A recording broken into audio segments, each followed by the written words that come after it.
হাজবেন্ডের অপারেশন হয়েছিল। অপারেশন হতে সবাই দেখতে গেছে আমার বাড়ি, দেখে থেকে আইলো। তারপর তারা কয়েকজন 4 মহিলা আমাদের বাড়িতে যাওয়ার পরে যে কে এসেছে, তো আমরা বলছি কে এসেছিল, ওদের আত্মীয় স্বজন এসেছে, শরীর খারাপ দেখতে এসেছে। তারপর বললো যে ওনাকে বের করো। হ্যাঁ, ওনাকে বের করো। তারপরে আমি বললাম ওনাকে কেন বের করো। তারপরে প্রথম কি জিজ্ঞেস করলো যে বাড়ির মালিককে।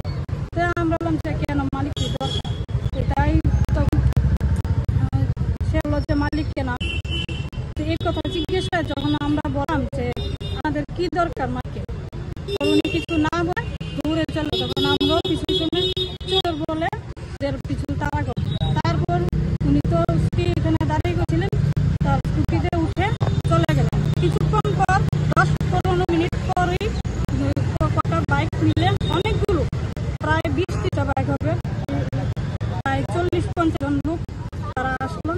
আমাদের বাড়িতে হামলা করলো, বলো যে আমাদের বাড়ি থেকে আমার হাজব্যান্ড আর ভাইকে বের করে দিতে। তখন আমরা বাধ্য হয়, আমি, আমার যা, আমার 2 ছেলে মেয়ে এবং আমার ভাসুরের মেয়ে, আমাদের উপর আক্রমণ করাতে গায়ের পাও ভেঙেছে এবং আমাকে দর করেছে, বাচ্চাদেরকেও করতেছে। মহিলা থানায় এফআইআর করা। কজনকে দিতে পারে? যেমন 7-8 কোন এলাকার লোক? তারা কি বনকুমারী, কাটলা। একটা করে মূল উদ্যোগ ছিল, কেন আমরা সিএম করি।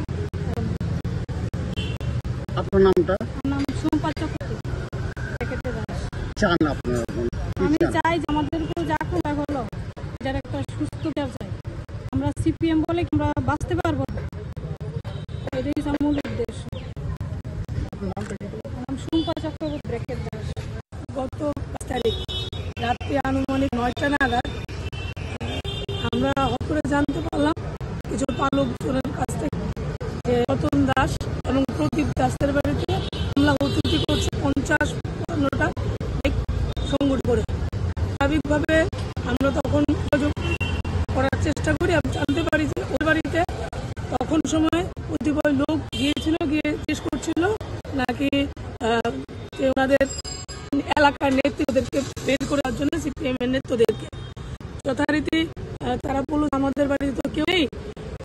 তখন বললো যে না, আমরা স্টার্ট করতো, তারা ঢুকতে নেই। এই কারণে তাদের বাড়িতে অর্চনা বর্মন, ওনার বড় যা প্রদীপ দাসের ওয়াইফ এবং প্রদীপ দাসকে, উনাকে এবং উনার মেয়ে জেসমিনকে, যার বয়স হচ্ছে 16-17 বছর, এবং ওনার এক ছেলে যে নাকি ক্লাস 5-এ পড়ে, এবং ওনার যা ছোট্ট একটা বাচ্চা 5-5.5 বছর, প্রত্যেককে তারা সংগঠিতভাবে কল্পিতভাবে আঘাত আক্রমণ করে। এবং এখানটার মধ্যে আমরা যে পরবর্তী সময় ভিকটিমদের কাছে জানতে পারলাম এবং বিভিন্ন নিউজের মাধ্যমে জানতে পারলাম, বিজিত মণ্ডল সভানেত্রী স্বপ্না দাসের নেতৃত্বে নাকি এলাকার কতিপয় যুবক সেখানে গিয়ে সেখানটার মধ্যে ঘটনায় এইরকম অধিকারী ঘটনা ওরা সংঘটিত করেছে।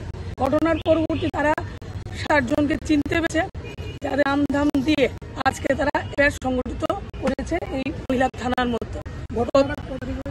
গত 20 তারিখ ঘটনা।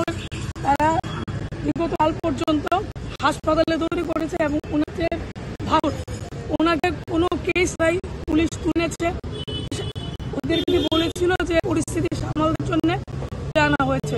পরবর্তী সময় ওনার নামে কেস হয়ে, ওনার নামেও কেস হয়ে, সেখানেতে তারও চিকিৎসা করিয়ে আজকে কোনোরকম ভাবে আমাকে সঙ্গে নিয়ে তারা এখানে এসেছে এবং পুলিশ আধিকারিকরা আমাদেরকে সাহায্য করেছে। আমাদের যে লিখিত বয়ান, ওনার পরিবার সেই বয়ানটুকু তারা সেখানে নথিভুক্ত করেছে। বাসরের নামটা কি আর স্বামীর নামটা? ভাসুরের প্রদীপ দাস আর স্বামীর নাম রমদাস। কি হয়েছে?